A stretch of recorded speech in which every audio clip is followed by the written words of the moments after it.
Captain Joe Briggs had run the midnight ferry for 30 years. He knew the water, the fog, and his passengers. Every night, the same dozen faces boarded at Lonely Point for the hour-long crossing to the city. The night regulars. The quiet woman in the blue coat. The old man with the crossword. The tired nurse. Tonight, the nurse wasn't there. In her place was a man in a long black coat, face hidden in shadow. He carried no bag.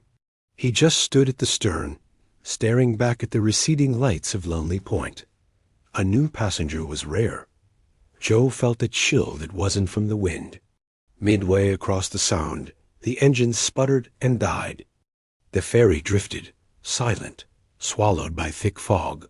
The passengers murmured in panic. Joe hurried below to the engine room. There, he found the fuel line severed, neatly cut, and on the greasy floor, a nurse's ID badge. It belonged to Marta, his regular. This was no breakdown.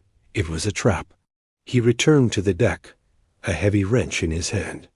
The passengers huddled together, except for the man in the black coat. He stood apart, facing Joe.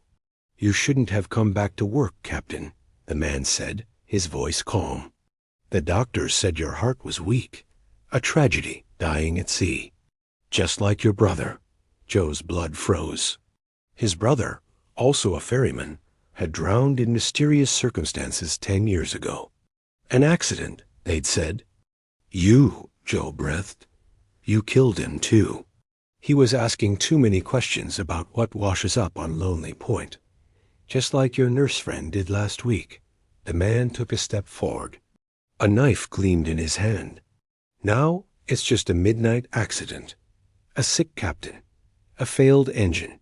The other passengers were frozen in terror. Joe was old, his heart a frantic drum in his chest. He was no match for the killer, so he made a different choice. He turned and ran, not at the man, but to the pilot house. He locked the door behind him. His trembling hands didn't reach for the radio. Instead, he flipped the switch for the ferry's giant spotlight, aiming it straight down into the inky water beside the boat. Then he blasted the horn. One long, deafening bellow that tore through the fog.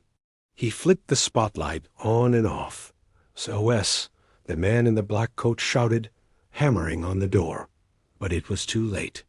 Across the water, a horn blasted back. A container ship, alerted by the signal, altered its course. Its spotlight found the drifting ferry. The killer's perfect, fog-shrouded crime was now illuminated for a 1,000-ton witness. Joe slumped against the wheel, the pain in his chest spiking. He had used his last strength not to fight, but to shine a light. Some crimes need to sink in darkness. His job had always been to carry people through the night. Tonight, he made sure the night couldn't hide the truth.